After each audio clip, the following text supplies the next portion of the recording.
오늘 본문의 말씀을 보면 예수님께서 마귀에게 시험을 받으시는 내용이 기록되어 있습니다. 이때 예수님은 광야로 나가셔서 40일간 금식을 하시고 줄이신 상황이었습니다.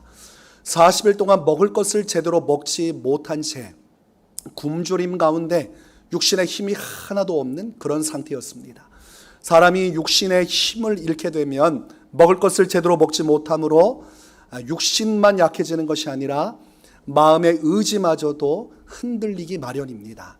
그래서 육신 그리고 사람의 정신과 의지는 연결이 되어 있습니다. 40일간의 굶주림 속에 예수님의 육신도 최악의 상태요, 정신적인 의지도 최악의 상태인 그때에 그 상태 그대로 성령의 이끄심을 통해서 예수님께서 마귀에게 시험을 받으시는 내용을 보고 있는 것입니다. 마귀가 예수님을 지극히 높은 산으로 데리고 가서 세상 영광을 다 보여줍니다. 세상의 왕들과 나라들과 그리고 권세자들 그리고 천하만국의 위엄을 보여주면서 한 가지를 요구합니다. 나한테 절을 하면 네가 보는 이 모든 것들 다 너에게 넘겨주리라 약속을 하고 있는 것입니다. 그 내용이 본문 6절과 7절에 이렇게 기록되어 있습니다. 이르되 이 모든 권위와 그 영광을 내가 내게 주리라. 이것은 내게 넘겨준 것이므로 내가 원하는 자에게 주노라. 그러므로 내가 만일 내게 절하면 다 내 것이 되리라. 이것은 내가 다 가지고 있는 것인데 이 세상 영광을 어찌할지는 나의 손 안에 있으므로 내가 그것을 너에게 줄 수도 있다. 이렇게 말하는 것이죠. 이 공중 권세를 잡고 있다고 성경은 말씀합니다. 사탄이 세상의 권세자들 그리고 모든 영광을 다 쥐고 있어서 마지막 하나님의 심판이 이르는 마지막 말세 그리고 그 심판의 때가 이르기 전까지는 사탄이 이 모든 권세를 좌지우지하고 쥐락펴락하는 능력을 행하게 되는데 지금 그것을 이야기합니다. 아직은 나의 때고 하나님의 진노의 날이 오지 않았으니 이 영광, 내가 마음껏 할 수 있는 영광, 내게 절하면 다 주겠다. 이렇게 예수님께 제안을 하고 있고 또한 자기의 이름으로 약속을 하고 있는 것이죠. 여러분, 만약 재벌이 여러분에게 와서 나에게 무릎 한 번만 꿇으면 이 회사 다 넘겨주고 이 큰 대궐과 같은 집도 주고 고급 차도 주고 평생 먹고 살 만한 모든 걸 주겠다고 한다면 여러분 어떻게 하시겠습니까? 이런 은혜가 어디 있는가? 평생 제가 받들어 모시겠습니다. 한 번이 아니라 제가 100번도 절할 수 있습니다. 한 달 월급 받으려면 얼마나 힘듭니까? 고생하고 수고하고 때로는 자존심 상하고 다 그만두고 싶고 그런 가운데 얼마 되지 않지만 그것 또 먹고 살고 생활하고 가족들 돌보아야 되니까 얼마나 고생스럽게 벌어옵니까? 근데 한 번만 절하면 그거 다 그 이상의 것을 준다고 그러면 마음이 흔들릴 수밖에 없죠. 앞으로 고생 안 해도 되는 거 아닌가? 앞으로 더 이상 여기서 한 번만 꿇어버리면 다른 사람에게 싫은 소리 듣지 않아도 되지 않겠는가? 이런 생각이 들 것입니다. 사람들이 얼마나 이 세상 영광에 굶주려 사는지 그 마음의 본질적인 것을 보여주는 영화가 있는데 오징어 게임이라는 드라마입니다. 넷플릭스에서 방영을 했고 많은 사람이 봤습니다. 전 세계 한국뿐만이 아니라 타국에 가도 오징어 게임을 이야기하면 다 알아듣습니다. 물론 한국말로 하면 못 알아듣겠지만 영어로 이야기하면 다 알아들어요. 이 내용이 무슨 내용입니까? 돈이 궁한 사람들, 그들이 얼마나 절실한지 자기의 생명을 걸고 게임에 임합니다. 오직 마지막 최후의 한 명만이 최후의 상금을 얻을 수 있고 나머지는 다 죽어야 끝나는 게임이에요. 그러니까 목숨을 가지고 베팅을 하는 겁니다. 내 목숨 걸고 다른 사람 목숨 끊어가면서도 돈을 얻고자 하는 사람들, 그런데 그 사람이 한두 명이 아니라 수백의 사람들이 불나방처럼 달려들어서 돈을 얻기 위해서라면 자기의 목숨마저도 아끼지 않고 달려들어 최후의 이제 승자가 나오게 되죠. 영화의 끝은 씁쓸하게 끝이 납니다. 뭔가 메시지를 주고자 하는 것입니다. 우리가 세상 살면서 그만큼 먹고 사는 문제나 이 물질과 세상 영광에 대한 문제는 쉽게 넘어가기 어려운 것입니다. 사람이 살면서 돈이 필요하고 또 살면서 사람들에게 인정받고 또 이왕 사는 건 가난하고 어렵게 사는 것보다 존귀하고 영화롭게 사는 것이 좋기 때문입니다. 여러분, 거지로 살겠느냐 부자로 살겠느냐 물어본다면 여러분 어떤 삶을 선택하겠습니까? 소신껏 거지로 살겠습니다. 아들에게 딸에게 너도 나처럼 거지로 살아라 이런 사람은 없어요. 너는 좀 공부하고 때로는 사람들한테 조금 숙이더라도 세상에서 성공하고 잘 돼서 한평생 부모와는 다르게 더 잘 살아라. 나보다 더 부유하고 안정되게 떳떳하게 목에 힘주고 살아라. 뭐 이런 바람이 부모로서 있지 않겠습니까? 그런데 오늘 예수님께 사탄이 찾아와서 사람이 가장 강렬하게 원하는 이 세상 모든 권세를 다 주겠다고 제안을 하고 있습니다. 여러분이 만약 예수님의 자리에 있고 한 번만 절하면 사탄에게 절을 하는 것이지만 어떤 왕보다도 더 위대한 영화와 영광을 얻을 수 있는 길이 열려진다면 정말 여러분은 어떻게 하겠습니까? 다만 마귀에게 무릎을 꿇어야 돼요. 혹시 이렇게 대답하는 분이 있겠습니까? 이 몸이 죽고 100번 고쳐 죽어 백골이 진토되어 넋이라도 있고 없고 이미 향한 일편단심 가실 줄이 있으랴. 많이 들어보셨죠? 누가 한 말일까요? 역사 시간이 아니니까 제가 말씀드리겠습니다. 정몽주가 쓴 단심가라고 해서 이방원이 하여가를 써서 우리가 천년만년 함께 권세를 누리자, 고려 왕조 뭐가 중요하냐, 새 왕조를 꿈꾸며 나와 함께 가자고 할 때 정몽주가 거절한 겁니다. 일편단심을 이야기하고 내가 죽더라도 절대로 이 마음 변치 않겠습니다. 그러다가 어떻게 됐어요? 정말 죽게 되었지요. 오늘 이 사탄 마귀가 예수님께 이 하여가를 보낸 겁니다. 나와 함께 이 권세를 누리자. 십자가의 길로 가지 않아도 된다. 그저 이 땅에 태어나서 나와 함께함으로 이 권세를 누릴 수 있지 않겠냐. 그때 예수님께서 이 하여가에 대한 단심가로 답변한 것이 오늘 본문 8절에 기록되어 있는 것입니다. 예수께서 대답하여 이르시되 기록된 바 주 너의 하나님께 경배하고 다만 그를 섬기라 하였느니라. 너가 세상 권세 이 모든 영광을 내게 준다 할지라도, 내가 십자가의 길을 걷지 않아도 이 영화를 누릴 수 있다 말한다 할지라도 나는 죽을지언정 하나님 한 분만 섬기고 경배하며 그 믿음을 따라 살아가겠다고 예수님께서 분명하게 답을 하고 계십니다. 사탄 마귀의 길을 따르면 세상 영광이 보장된다 할지라도 예수님은 오직 하나님 한 분만을 따라가겠다고 말씀하고 있습니다. 예수님께서 보여준 것은 믿음의 본이지요. 사탄 마귀가 너희를 이렇게 시험하고 유혹할 텐데 너희도 나와 같이 이런 믿음과 신앙으로 답변을 해야 할 것이다. 그래야 마귀와 싸워 승리하여 믿음의 큰 영광에 이르게 될 것이다. 우리에게 본을 보여주는 것입니다. 그러므로 믿음의 사람은 오늘 예수님과 같은 고백을 할 수 있어야 됩니다. 사탄 마귀가 설령 여러분을 지극히 높은 산으로 끌고 가서 한 번만 내게 절하고 나를 섬기면 이 모든 것들을 다 준다 할지라도, 한 번만 눈 질끈 감고 한 번만 나를 허용하고 무신이고 다른 신이고 그리고 믿음의 길이 아닐지라도 내게 복종하여 불법일지라도 나를 따라와 숭배한다면 이 모든 것을 준다 할지라도 절대로 그것을 받아들여서는 안 된다. 우리는 그것을 이 말씀을 통해서 깨달아야 됩니다. 여러분, 하나님께서 사람을 창조하신 이유가 무엇입니까? 사람을 창조하시고 그 사람과 함께 온전히 깊은 교제를 나누기 원하셨어요. 사람이 하나님을 찬송하고 하나님께 절하고 섬기는 그 신앙을 하나님은 받기 원하셨고, 그 신앙 속에 하나님의 은혜와 복을 주셔서 영원히 함께 깊은 교제와 나눔을 갖기를 원하셨습니다. 그래서 아담과 하와를 창조하시고 그 에덴 동산에 머물러 있기를 주님은 즐거워하셨습니다.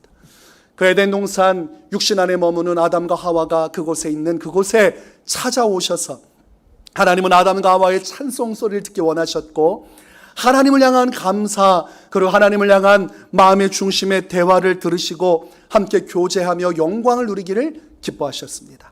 그런데 이것을 끊어내고 깎아내고 부숴버린 존재가 누굽니까? 사탄이죠. 사탄이 아담과 하와를 깨어서 하나님의 말씀에 불순종하고 마귀에게 순복함으로 말미암아 하나님과 사람과의 깊은 영적인 친밀함의 관계가 이 죄로 인해서 깨어지게 됐습니다. 그것이 창세 때 있었던 일입니다.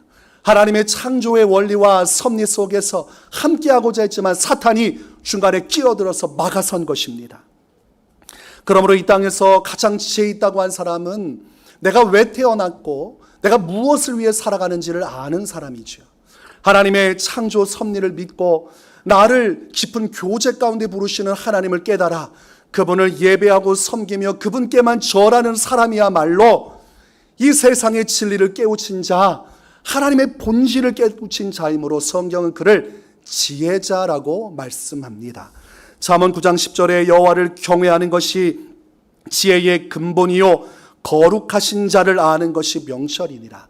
세상의 무사람들이 지혜롭다 명철하다 말하지만 하나님을 알지 못하는 지혜는 다 헛된 것이라 이겁니다. 이 세상을 창조하시고 만물을 조성하신 그 하나님 자체도 모르면서 이 세상에서 무엇을 안다고 목에 힘을 준다면 그 지혜는 아무것도 아니고 그 명철도 아무것도 아니라는 것이죠. 그러므로 참된 지혜의 눈이 열려진 사람은 살아계시고 우리를 창조하신 하나님을 바라보고 그분께만 경배하며 그분을 경외하는 신앙을 가진 사람이야말로 가장 지혜로운 사람이라고 성경은 말씀을 하고 있습니다.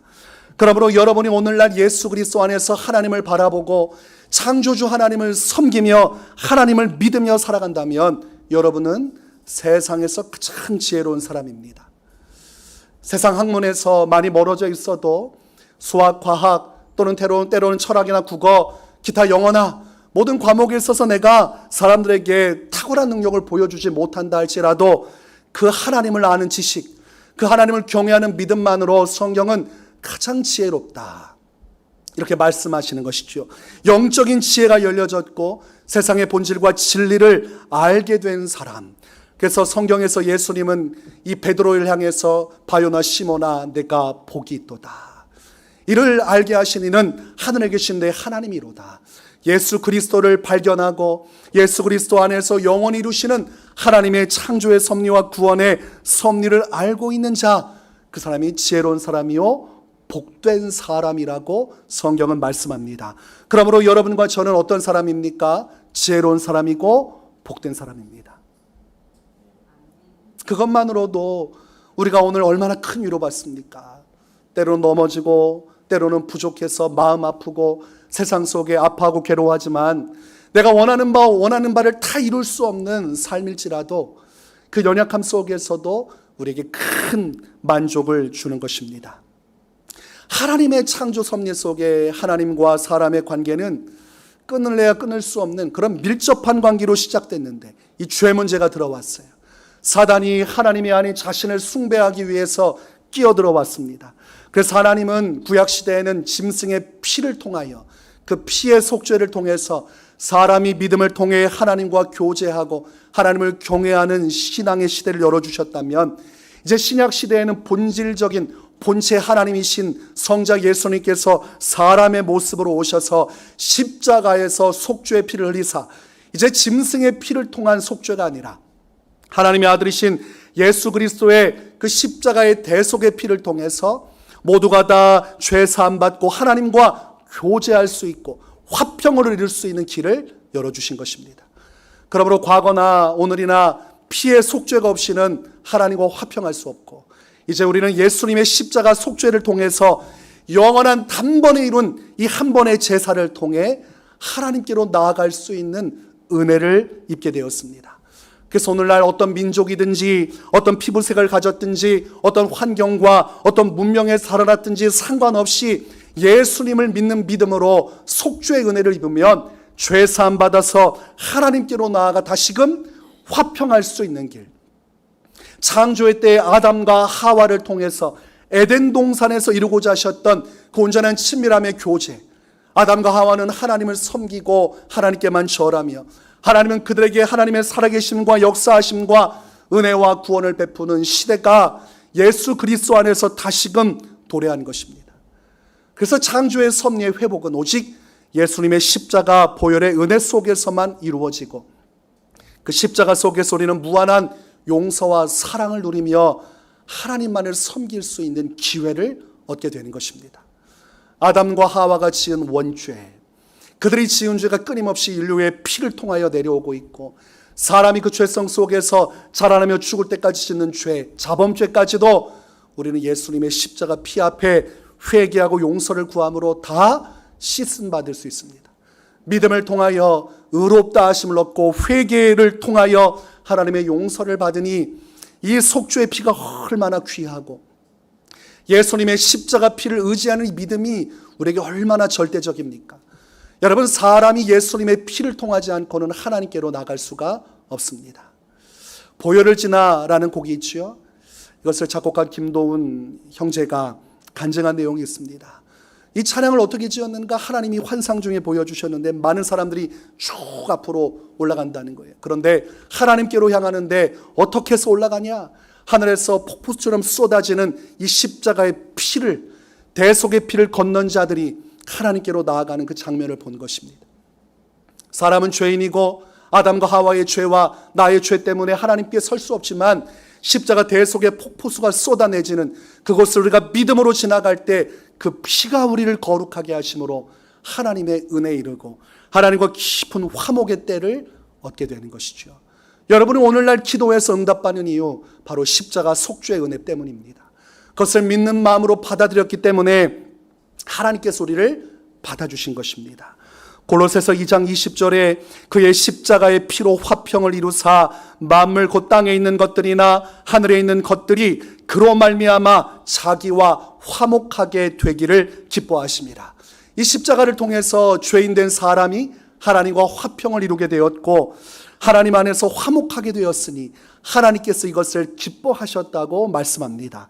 또한 로마서 5장 1절과 2절에서 그러므로 우리가 믿음으로 의롭다 하심을 받았으니 우리 주 예수 그리스도로 말미암아 하나님과 화평을 누리자. 또한 그로 말미암아 우리가 믿음으로 서 있는 이 은혜에 들어감을 얻었으며 하나님의 영광을 바라고 즐거워하느니라. 예수님의 십자가를 통해 화평의 길을 얻었으니 우리가 적극적으로 우리 하나님 앞에 이 화평의 관계를 이루는 일에 최선을 다하라고 말씀합니다.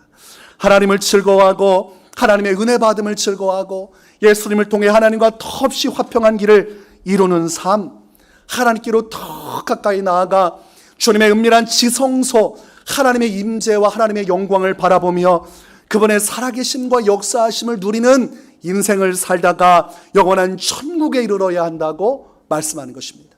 그러므로 믿는 자는 이 땅에서 천국을 누리죠. 하나님과 화평을 이루는 삶이 바로 천국입니다. 그래서 천국은 여기 있다 저기 있다 하지 못하리니 너희 마음속에 있다고 말씀하신 것입니다.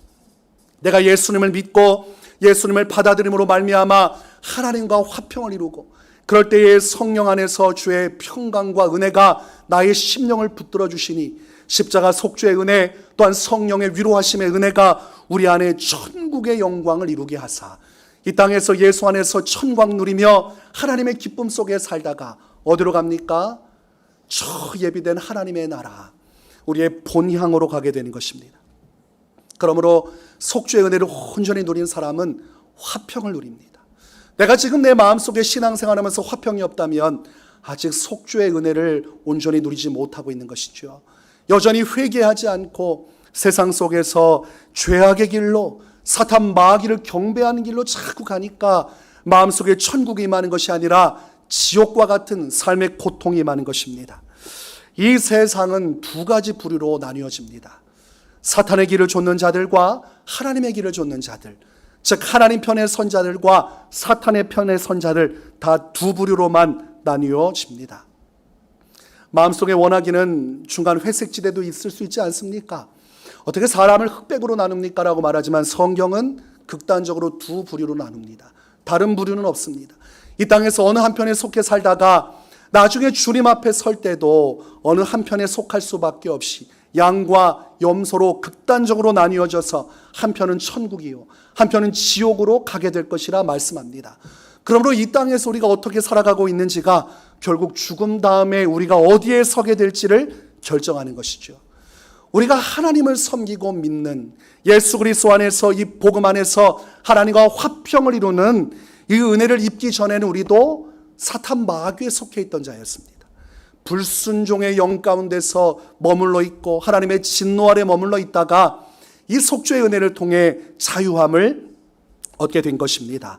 에베소서 2장 2절에 그때 너희는 그 가운데서 행하여 이 세상 풍조를 따르고 공중의 권세 잡은 자를 따랐으니 곧 지금 불순종의 아들들 가운데 역사한 영이라.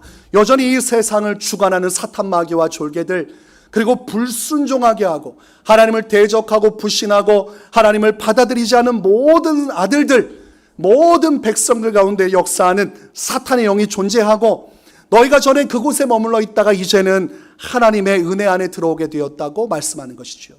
그래 얼마나 감사합니까? 그러므로 우리 영적인 이 소속은 이 땅에서 모든 관계를 추월합니다. 무슨 말씀이냐면, 부부가 한 집에 살아도 한 명은 예수님 안에서 하나님만을 믿고 섬기는 길을 간다면 그는 하나님의 자녀요 백성이라 천국의 영광 가운데 머물다가 하나님 나라 가는 것이요, 한편은 예수님을 받아들이지 않고 하나님을 믿지 않고 불신앙의 길로 가서 무신론으로 가든 아니면 다른 신들을 섬기든 어차피 모두 마귀의 소속 안에 속해서 마귀의 자녀로 살다가 지옥에 이르게 된다는 것이죠. 그러므로 한평생 살을 맞닿고 함께 손을 붙들고 사랑을 속삭이던 부부이지만 결국은 죽음의 때가 오면 한쪽은 천국 백성으로 천국에 이르고 한편은 마귀의 자식으로 판단받아 영원한 지옥에 이르게 되니, 이 땅에서는 구별되지 않는 육신의 삶이지만 본질적으로 나뉘어져 있고, 죽음의 때가 오면 그 본질적으로 나뉘어져 있던 대로 각자의 길을 가게 되어 있다는 것입니다. 그러므로 이것이 심각한 것이죠. 근데 사람들이 인지를 못합니다. 부모 자식 간에 이 땅에서 서로 화목하고 사랑했어도 예수 그리스도를 통한 하나님과의 화평, 그 안에서 하나님만을 섬기는 믿음이 그 안에 없다면 결국은 부모 자식 간에도 헤어지게 되어 있습니다. 어린 시절부터 기저귀를 갈아주고 초등학교, 중학교, 고등학교, 또 군대 가는 것도 다 보고 결혼하는 것, 그 모든 것 다 부모로서 뒷바라지하고 사랑해 줬는데 마지막 죽음이 찾아오는 날 자녀가 지옥 가는 것은 막을 수가 없습니다. 이 땅에서 지옥 자녀로 사탄 마귀에 속한 자로 머물러 있다가 죽으면, 하나님만을 경외하고 믿는 그 신앙의 길에 머물러 있지 않으면 모두가 다 저 영원한 지옥의 불 가운데 들어가게 되니, 마태복음 25장 46절 그들은 영벌에 의인들은 영생에 들어가리라 하시니라. 때로는 너무하다는 생각이 들 수 있습니다. 그러나 어쩔 수 없어요. 이것은 하나님이 정하신 바라. 그래서 복음을 증거하라고 하신 겁니다. 살아있는 동안 믿는 자들이여 하나님의 복음을 전파하라. 너의 가족과 너의 자녀와 너의 친지와 너희가 사랑하는 모든 자들과 만나는 모든 자들에게 이 복음을 증거하라. 그리하여 이 복음을 믿고 세례받으면 구원을 받을 것이요, 믿지 않으면 정죄를 받게 되리라. 예수님께서 하신 말씀입니다. 그만큼 막중하고 위험한 하나님의 심판이 기다리고 있으니 성도들은 사명으로 똘똘 뭉쳐서 복음을 전할 수밖에 없지요. 이 땅에서 하나님을 경외하고 하나님을 믿는 믿음으로 살지 않는 자들은 다 사탄의 영에 붙들려 있는 것입니다. 그게 본질이죠. 사탄의 영에 붙들려 있는 자들은 아주 큰 죄악을 저지르게 되어 있는데, 그것이 로마서 1장에 기록되어 있고 곧 우상 숭배입니다. 사람이 하나님을 부정하면 반드시 하나님의 자리에 다른 것을 대체하게 되어 있습니다. 그것이 곧 우상이 되는 것입니다. 로마서 1장 20절에서 23절을 보면 그 죄악을 이렇게 말씀합니다. 창세로부터 그의 보이지 아니하는 것들, 곧 그의 영원하신 능력과 신성이 그가 만드신 만물에 분명히 보여 알려졌나니 그러므로 그들이 핑계하지 못할지니라. 하나님을 알되 하나님을 영화롭게도 아니하며 감사하지도 아니하고 오히려 그 생각이 허망하여지며 미련한 마음이 어두워졌나니 스스로 지혜 있다 하나 어리석게 되어 썩어지지 아니하는 하나님의 영광을 썩어질 사람과 새와 짐승과 기어다니는 동물 모양의 우상으로 바꾸었느니라. 성경은 분명히 이야기합니다. 천하 만물을 보아라. 저 밤하늘의 별과 저 끝없는 대지와 저 수평선 너머의 바다의 권세를 보아라. 이것이 어찌 우연히 만들어질 수 있겠느냐. 바로 모든 만물을 창조하신 하나님의 명령 속에 저 밤하늘의 별들과 해와 달과 우주와 이 지구상의 모든 것들이 조성되었는데, 이것을 분명히 보면 창조주의 손길, 그분의 능력과 신성을 알 수 있는데, 그것을 부정하며 그들이 걸어간 길이 무엇이냐면 바로 가장 어리석은 길, 곧 썩어지지 않은 영원하신 하나님의 영광을, 곧 사람과 새와 짐승과 동물들과 같은 우상으로 대체해서 하나님을 섬기지 않고 우상을 숭배하는 죄악에 빠졌다는 것입니다. 그래서 창세 이래로 하나님만을 경외하지 않는, 하나님을 믿는 신앙 안에 있지 않는 자들은 지금까지 계속해서 우상들을 만들어 왔습니다. 출애굽하여서 광야길, 그리고 이제 출애굽하여서 저 가나안 길로 향하는 그때에도 모세가 잠시 자리를 비운 그때에 이스라엘 백성들이 무엇했습니까? 하나님을 저버리고 금송아지 만들었어요. 그리고 우리를 여기까지 구해낸 신이 바로 이 금송아지다. 하나님의 영광을 보았고 홍해가 갈라진 것을 보았음에도 그 짧은 찰나의 공백, 허전함을 채우기 위해 하나님의 자리에 금송아지를 갖다 놓은 것을 보면 이것이 바로 우리가 짓는 가장 큰 죄악이요, 사탄 마귀에게 시험당하거나 붙들려 있는 자들이 저지르는 가장 근본적인 죄입니다. 여러분, 하나님을 믿는 길이 아닌 모든 길은 다 사탄에게 속한 길입니다. 저는 사탄을 숭배한 적이 없는데요, 그저 일평생 착하게 살았고 그저 신앙생활 안 했을 뿐이지 제가 무슨 사탄에게 속하고 사탄의 영에 붙들리고 사탄 안에 머물러 있단 말입니까? 하나님의 영역에 머물지 않은 모든 영역은 사탄의 영역입니다. 하나님을 믿고 그 믿음 안에서 구속받지 않으면, 속죄의 피를 통해 중생의 은혜, 새 사람이 되는 그 은혜를 얻지 못하면 다 옛사람이라 아담과 하와가 지은 죄들 안에 머물러 있고 이 공중 원세 잡은 사탄에게 속해 있는 것이라고 성경은 말씀합니다. 그러므로 도덕적으로 의롭게 살아도 하나님을 믿지 않으면, 예수 그리스도 안에서 이 복음을 받아들이지 않으면 결국은 이미 내가 원하든 원치 않든 사탄에게 매여 종노릇하다가 영원한 지옥에 들어가게 되는 것입니다.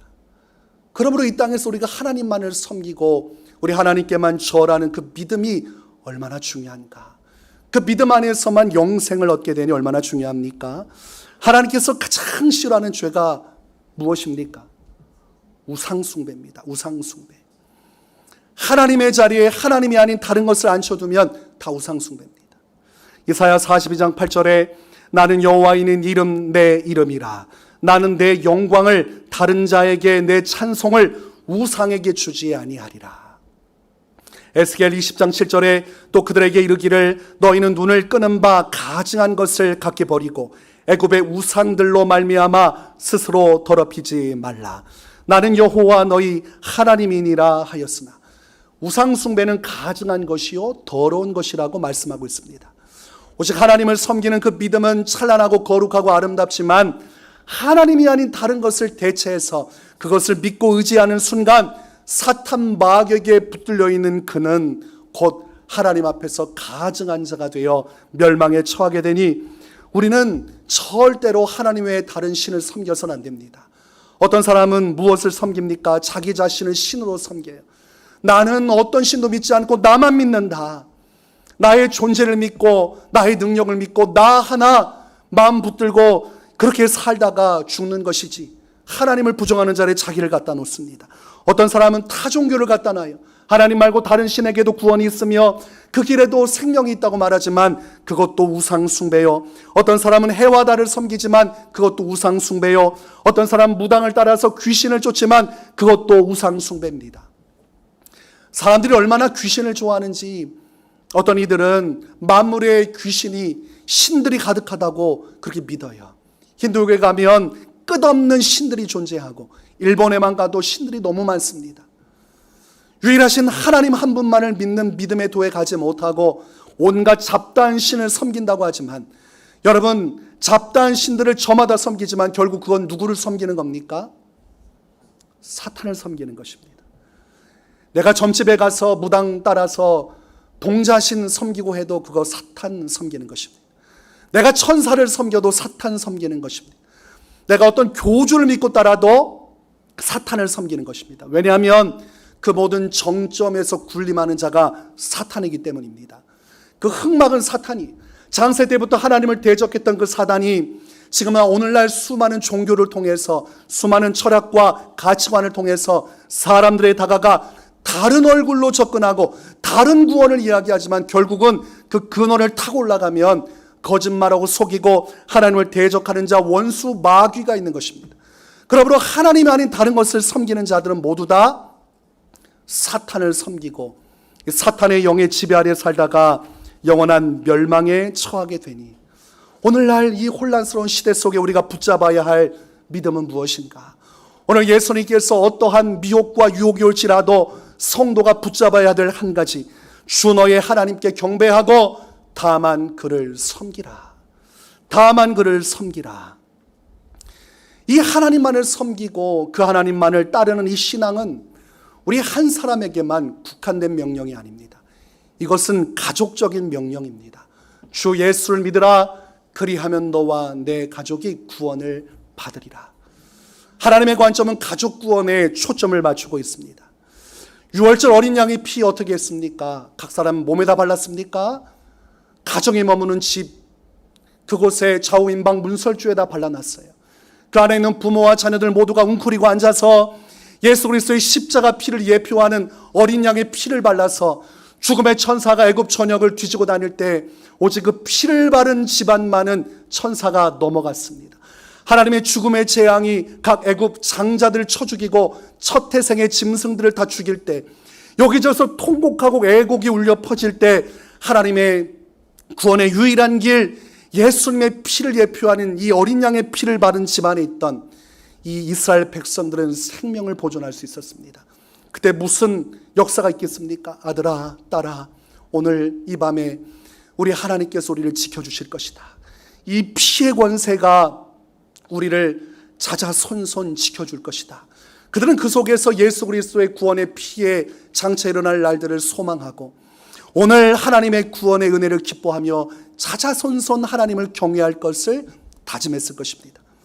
그 이외에도 하나님께서 유월절을 명하신 것은 가족 대대로 함께 모여 하나님이 구원하신 이 은혜를 믿음으로 고백하며 살아가라고 유월절을 명하신 것이죠. 오늘날 우리에게도 동일한 명령을 하는 것입니다. 너와 내 가족이 모두 다 예수 그리스도의 속죄의 피로 말미암아 하나님과 화평을 이루라. 너와 너의 가족 모두가 하나님만을 섬기는 믿음으로 살아가라. 여러분, 어떻게 한 가정 안에 바알세불과 성령의 역사가 공존할 수 있겠습니까?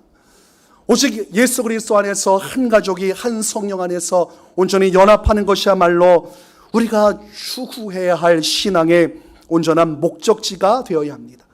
나와 내 가족이 오직 하나님만을 섬기고 오직 하나님께만 절하게 하소서. 이 십자가 대속의 피가 우리 집안 전체를 휘감아 하나님의 진노가 임하시는 그날 어린 양의 피로 말미암아 우리 하나님의 구원의 영광에 참여하게 하소서. 이 갈망이 우리 안에 있어야 하는 것입니다.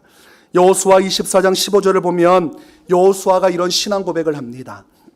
만일 여호와를 섬기는 것이 너희에게 좋지 않게 보이거든 너희 조상들이 강 저쪽에서 섬기던 신들이든지 또는 너희가 거주하는 땅에 있는 아모리 족속의 신들이든지 너희가 섬길 자를 오늘 택하라.